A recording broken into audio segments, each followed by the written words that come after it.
Iaitu yang pertama ialah teknik SAUP. Dalam bidang ini, saya telah mempelajari untuk menghasilkan media pengajaran yang berkualiti. Kemahiran mendengar dan bertutur ini adalah kemahiran yang pertama. Teori ini merupakan satu intervensi yang kita dapat gunakan dalam menguruskan disiplin dalam bilik darjah.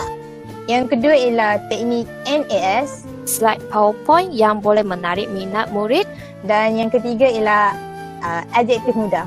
Permulaan minggu kita perlukan memulakan sesi PDP menggunakan kemahiran mendengar dan bertutur terlebih dahulu. Intervensi ini menggunakan prinsip peneguhan.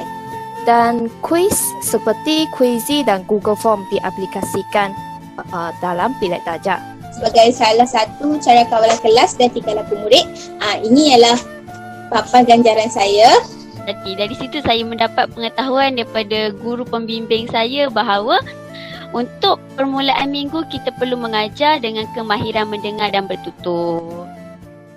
Assalamualaikum dan salam sejahtera kepada semua pelajar. Saya harapkan semua pelajar berada dalam keadaan sihat sejahtera dan berada dalam keadaan selamat, berada di rumah dan juga menjaga SOP, menjaga kesihatan dan juga menjaga keselamatan diri. Al-maklumlah sekarang ni varian untuk COVID-19 semakin banyak dan ancaman musuh yang tidak kelihatan ini semakin mengganas menyebabkan kita perlu lebih berhati-hati. Hari ini saya akan menerangkan sebersikit tentang taklimat refleksi pertengahan praktikum. Seperti mana yang anda sedia tahu, semua pelajar wajib mengikuti refleksi pertengahan praktikum sebagai salah satu prasyarat untuk lulus praktikum. Sekalipun semua penilaian yang anda telah laksanakan bersama pensyarah dan juga guru pembimbing, anda mendapat markah yang baik, tetapi sekiranya anda tidak menjalani refleksi pertengahan praktikum, maka markah anda itu adalah tidak diterima dan juga anda akan digagalkan. Kerana refleksi pertengahan praktikum ini adalah salah satu penilaian yang perlu ada sepanjang praktikum ini. Kemudian, refleksi pertengahan praktikum akan diselesaikan sebelum tamat tempoh praktikum. Sekiranya mengikut jadual agihan penilaian, refleksi pertengahan praktikum ni akan dilaksanakan pada minggu ke-7. Pelaksanaan refleksi pertengahan praktikum ini mestilah dijalankan oleh IPG kampus masing-masing. Walau bagaimanapun, penyediaan untuk menghadapi refleksi pertengahan praktikum ini boleh dibuat bersama-sama dengan rakan-rakan yang kebetulan berpraktikum di sekolah yang sama tetapi berasal dari IPG yang berlainan. Apa yang perlu anda lakukan semasa refleksi pertengahan praktikum ini? Anda perlu membuat pembentangan selama 30 minit.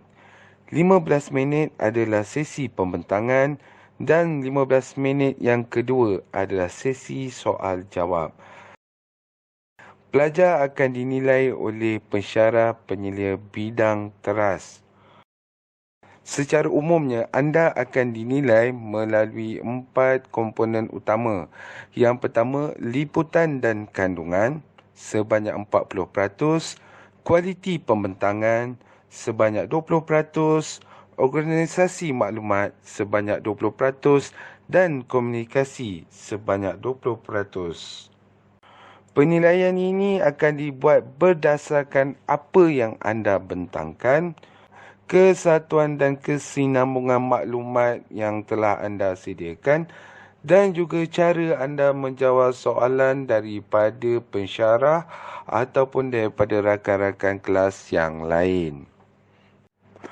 Berikut adalah beberapa perkara yang perlu anda masukkan dalam sesi pembentangan anda nanti. Yang pertama sudah tentulah pengenalan diri, pengenalan kepada sekolah dan juga pengenalan kepada murid-murid yang anda telah ajar. Kemudian yang kedua ialah berkenaan tentang pengetahuan dan kemahiran sedia ada yang anda perolehi di IPG yang dapat anda laksanakan ataupun yang dapat diaplikasikan sepanjang anda berpraktikum. teori-teori yang anda telah gunakan, kaedah-kaedah yang telah anda susun, strategi-strategi yang telah anda guna pakai, dikongsikan bersama-sama dengan pensyarah dan juga rakan-rakan kelas yang lain. Kemudian yang ketiganya, anda perlu juga berkongsi tentang pengetahuan dan kemahiran baru yang anda perolehi. Setelah beberapa minggu anda di sekolah, anda mungkin berkongsi pengalaman, pendapat bersama-sama guru pembimbing dan juga pentadbir-pentadbir sekolah. Maka anda dapat beberapa ilmu ataupun pengetahuan yang anda tidak terjangka anda boleh perolehi di sekolah. Maka ini adalah salah satu perkara yang baik untuk anda kongsikan semasa pembentangan anda. Kemudian yang keempat, anda juga perlu menceritakan tentang ilmu bidaan dan juga inovasi yang anda telah hasilkan. Maklumlah sekarang PDPR, ada banyak perkara yang anda hasilkan, ada banyak software yang anda gunakan, ada banyak tools ataupun freeware ataupun apps yang anda gunakan. Maka anda boleh kongsikan bersama-sama, mana tahu perkongsian ini akan memberi manfaat bukan saja pada diri anda, malahan pada rakan-rakan anda. Dan juga perkongsian ini akan memberi impak kepada diri anda bahawasanya sesuatu yang baik itu perlulah dikongsikan bersama. Yang kelima, anda juga perlu memberikan pendapat, ulasan dan juga reaksi terhadap pengalaman anda sepanjang anda praktikum.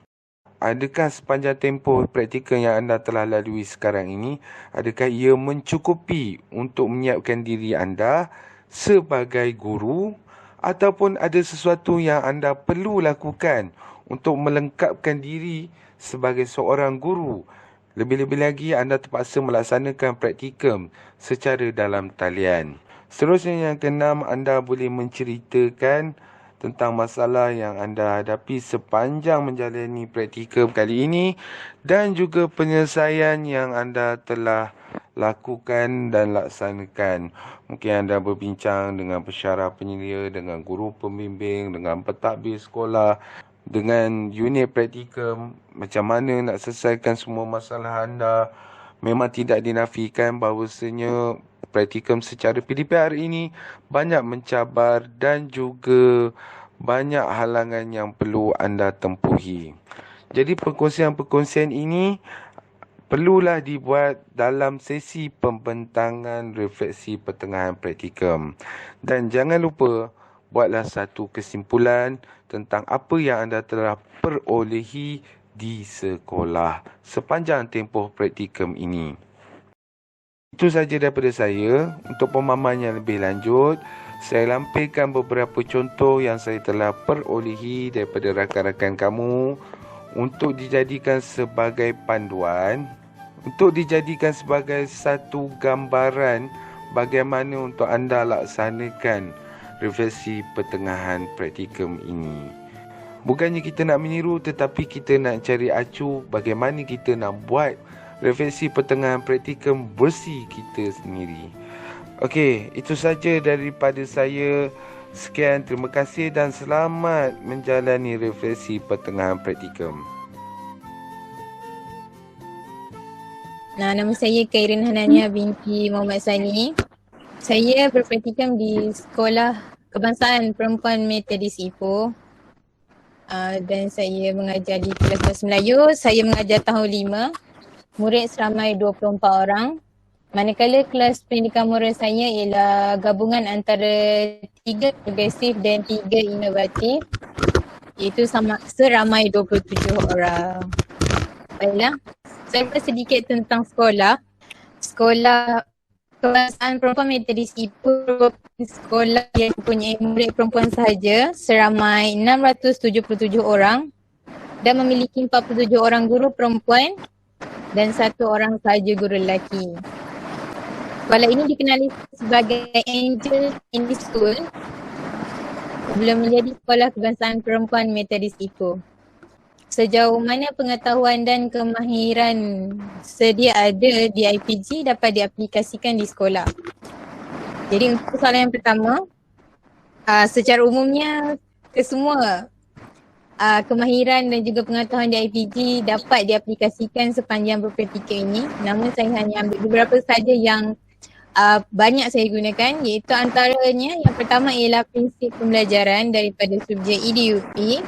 Iaitu prinsip pembelajaran ni saya menekankan dua, iaitu yang pertama ialah perhatian dan motivasi. Perhatian ni lebih kepada murid dan juga kepada persekitaran. Perhatian kepada murid ni lebih kepada apa yang perlu saya ajar. Seterusnya ialah motivasi. Motivasi untuk murid itu sendiri memberi perhatian dan juga memberikan maklum balas terhadap pengajaran saya. Itu seperti rakan yang lain menggunakan ganjaran peneguhan.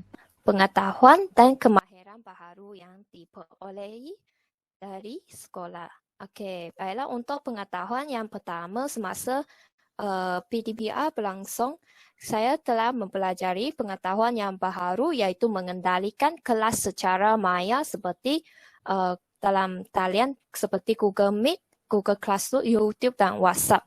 Dan sebelum ini kita telah mempelajari hanya mendengar dan menggunakan Google Meet ini dan Google Classroom ini bersama dengan pensyarat. Sekarang kita akan mengendalikan kelas secara sendiri melalui PDPR di sekolah. Peranan sebagai seorang guru iaitu petugas harian. Petugas harian ini saya ditugaskan untuk menjaga murid sebagai seorang penjaga kebersihan dan keselamatan murid semasa masa rehat, masa murid datang ke sekolah dan masa tamat persekolahan. Petugas harian untuk menjaga penjarakan sosial mereka semasa di sekolah. Dan seterusnya, sebagai seorang guru juga berperanan untuk menjalankan PDPC mengikut jadual waktu yang ditetapkan. Okey, baiklah. Saya jujur yang apa yang saya laksanakan ini mungkin adalah bukan satu inovasi tetapi mungkin adalah seperti yang kita tahu inovasi ini kecil maksudnya adalah mengenai penambahbaikan terhadap sesuatu perkara yang telah terhasil. Jadi nak kata inovasi tak berapa inovasi tapi mungkin jika kita murnikan ataupun saya murnikan hasil-hasil yang telah saya lakukan ini mungkin boleh digelarlah sebagai satu inovasi. InsyaAllah. Okey, untuk satu ilmu baharu yang saya laksanakan ialah kad ganjaran. Kad ganjaran ini pada permulaannya saya buat mungkin saya ingin kutip kad itu saja dan saya simpan dalam fail saya. Tapi bila saya berbincang dengan guru pembimbing saya kata macam mana saya nak bagi nampak murid-murid tu tahu yang dia ada kad ganjaran, yang dia nampak kad ganjaran tu sebab kad ganjaran tu saya simpan pada permulaannya. Saya fikir, lepas tu saya tanya dekat guru pembimbing saya, macam mana kalau saya tampal kad ganjaran itu pada kulit buku mereka? Maksudnya bila murid-murid dapat buku setelah saya tanda, diorang nampak bintang dekat buku tu. Jadi mereka akan rasa macam nak buat kerja sekolah, nak hantar buku lagi sewaktu bila dah nampak lihat bintang. Dan saya juga telah menerapkan disiplin ini. Bukan saya menerapkan dan saya bersyukur sangat alhamdulillah mungkin guru-guru di kelas itulah guru BM, guru pembimbing saya telah menerapkan disiplin penghantaran buku pada setiap pagi. Pada setiap pagi. Maksudnya bagi peluang dekat murid bawa balik kerja sekolah untuk buat di rumah dan pada setiap pagi itu perlu hantar buku tu. Jadi setiap pagi saya dapatlah buku-buku yang mereka telah buat kerja sekolah ini dan alhamdulillah disiplin itu sangat terlatih dalam kelas 3 beta yang saya ajar dan memudahkan kerja saya untuk saya menanda buku pada setiap hari. Kalau mungkin tak sempat tanda buku pada setiap hari, sekurang-kurangnya saya masuk kelas, saya tahu siapa yang tak ada buku dan bila saya dapat buku murid-murid itu pada setiap hari pagi, saya akan siap sedia terus memasukkan lembaran kerja baharu dalam buku tulis mereka. Jadi sewaktu saya edarkan buku itu, mereka terus dapat lembaran kerja yang telah saya selitkan dalam buku tulis itu. Tak adalah saya mengambil masa yang lebih lagi untuk saya edarkan lembaran kerja pada waktu yang lain sewaktu saya mengajar. Bila saya bagi je buku, dalam tu dah siap dengan lembaran kerja pada hari itu yang perlu mereka lakukan. Dan seterusnya itu komen dan reaksi terhadap pengalaman mengajar di sekolah. Saya cakap sekolah dululah, kekuatan sekolah ialah sekolah saya telah merupakan sekolah penyayang. Jadi sekolah saya mengamalkan guru-guru haruslah memberi kasih sayang kepada murid tapi mengamalkan disiplin. Dan seterusnya itu warga sekolah sangat mesra. Guru-guru, murid-murid semua sangat mesra. Dan seterusnya iaitu sekolah mematuhi SOP lah. Sekolah saya sangat menekankan SOP kerana sekarang bahaya. Dan seterusnya iaitu suasana sekolah yang kondusif. Kerana smartboard kadang-kala dia akan lag. Jadi semasa menayangkan, contohlah saya ada menayangkan video lagu, tapi saya nak nyanyi bersama-sama menggunakan smartboard, tapi dia tiba-tiba hang. Jadi dia dia tak jalan. Jadi saya perlulah nyanyi tanpa iringan lagu. Jadi guru pun nak pusing cepat sangatlah kerana kalau tak ada muzik saya pun nak teruskan untuk nyanyi. Dan seterusnya itu penerangan ada sikit laju kerana saya biasanya cakap dalam keadaan yang laju. Jadi saya boleh kurangkan laju supaya murid lebih faham. Okey, soalan yang kelima. Apakah masalah yang dihadapi iaitu pengurusan masa, iaitu menghabiskan semua aktiviti yang dirancang pada masa yang telah diberikan. Okey. Yang kedua, pengurusan murid. Saya mempunyai masalah untuk memastikan murid faham dan suka dengan PDP yang telah saya ajari. Okey, tapi yang ini saya belum sempat untuk membuat parking lot untuk meminta maklum balas daripada mereka tentang PDP yang saya ajar. Okey, yang terakhir iaitu saya mempunyai masalah dalam melakukan perancangan dan pembinaan RPH, iaitu saya mempunyai masalah untuk mewujudkan induksi yang teruja. Maksudnya selama ni saya dah beberapa kali membuat RPH, jadi saya mempunyai kekangan dalam mewujudkan dalam RPH baru untuk mewujudkan aktiviti lain yang lebih menarik dan juga mempunyai induksi yang teruja. Macam murid-murid akan kata, wah, okey. Baik, saya tertarik berkaitan dengan aplikasi Kasama ini. Boleh awak ringkaskan, ceraskan tentang aplikasi ini dan mengapa nama itu dipilih? Oh, okey. Baiklah, untuk aplikasi Kasama ni saya dapati apabila aktiviti untuk pengajaran kemahiran menulis, saya dapati masalah tersebut dengan apabila untuk membuat ayat. Macam contoh saya bagi gambar seorang wanita membimbing beg tangan. Jadi murid tersebut macam murid akan membuat ayat dengan pelbagai ayat. Macam contoh perempuan itu menggalas, membimbing, menjinjing. Jadi daripada situ saya dapat lihat mungkin murid keliru dengan kata kerja kata hampir sama makna, dan disebabkan murid menggunakan bahasa Inggeris sebagai bahasa utama, jadi mereka kurang pengetahuan tentang kata kerja hampir sama makna ni. Jadi nama Kasama dipilih sebagai akronim untuk kata kerja hampir sama makna. Itulah antaranya.